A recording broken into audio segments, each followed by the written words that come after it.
3 snin ta' riformi. Saħaq dan il-Prim Ministru mexxej tal-Partit Laburista Roberta Bela waqt li kienet jiġi intervistat minn Josef Karwana fil-programm Temi fuq One Radio. Il-Prim Ministru tenna li waqt li dan il-Gvern kellu l-akbar rebħa elettorali fl-istorja fl-2022, dan il-pajjiż kien għadu bil-miżuri tas-saħħa minħabba l-pandemija tal-COVID-19. Però minn hemm dan il-Gvern talaq b'ħemel ta' miżuri anke fl-ewwel mid-ġurnata tal-leġislatura fosthom bil-liġi tal-IVF. Irrefera wkoll għal miżuri fis-servizzi tas-saħħa mentali fil-komunità, ir-riformi fil-kostruzzjoni, fl-inkjesti maġisterjali u fis-settur tal-ospitalità, iż-żidiet fi-Children's Allowance u l-pensjonijiet, il-proġetti bħal-Imsida Creek u trakka tal-karozzi li għaddejjin ġmielhom, kif ukoll investiment fil-ħaddiema li qed jirċievu żidiet massivi biftehimiet kollettivi fuq sma varji.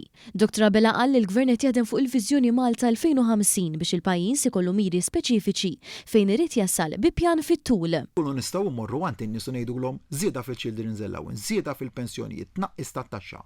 Is-sussidji tad-dawl tal-ilma, tal-gas, tal-petrolu, tal-fuel ħanżommuhom fis-seħħ. Ħankomplu ninvestu fl-iskejjel, fl-edukazzjoni, fil-ftehimiet kollettivi, fis-salarji tan-nurses tagħna, tal-forzi dixxiplinati kollha. Ngħid.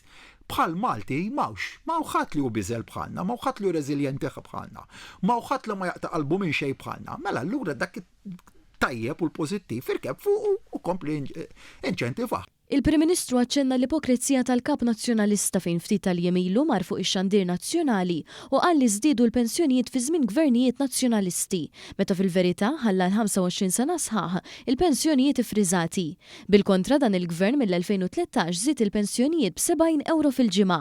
Dwar il-Gżira Awċija l-Prim Ministru ta' aħbarijiet sbieħ fil-qasam tad-dixxiplini sportivi. Tal-ġimgħa oħra ninawguraw iċ-ċentru tal-akwakultura l-ġdid, ġifieri ċentru tal-disciplina sportiva, partikolarment tal-awm u d-disciplini relatati miegħu li verament qed inħares il-qudiem lest kompletament lest biex jista' jiġi inawgurat fil-ġimgħat illi ġejjin u dan huma l-investiment li qed nagħmlu fil-Gżira Awċija. Il-Prim Ministru tkellem dwar il-ġurnata ta' Jum il-Ħelsien u għatenna li dak li wellet il-Prim Ministru Dom Mintoff 46 sena ilu il-fidi tan-newtralità illum ser relevanti aktar minn qatt qabel. Stiden il-kulħadd biex nar il-ħadd jingħaqad magħna għal din iċ-ċelebrazzjoni tant importanti mhux biss għall-Partit Laburista ma għan-nazzjon sħiħ għaliex fihat niċċelebraw l-iktar ħaġa żgħiża għal dan il-pajjiż in-newtralità tiegħu dik il-ġurnata li tat id-dinjità lil Malti.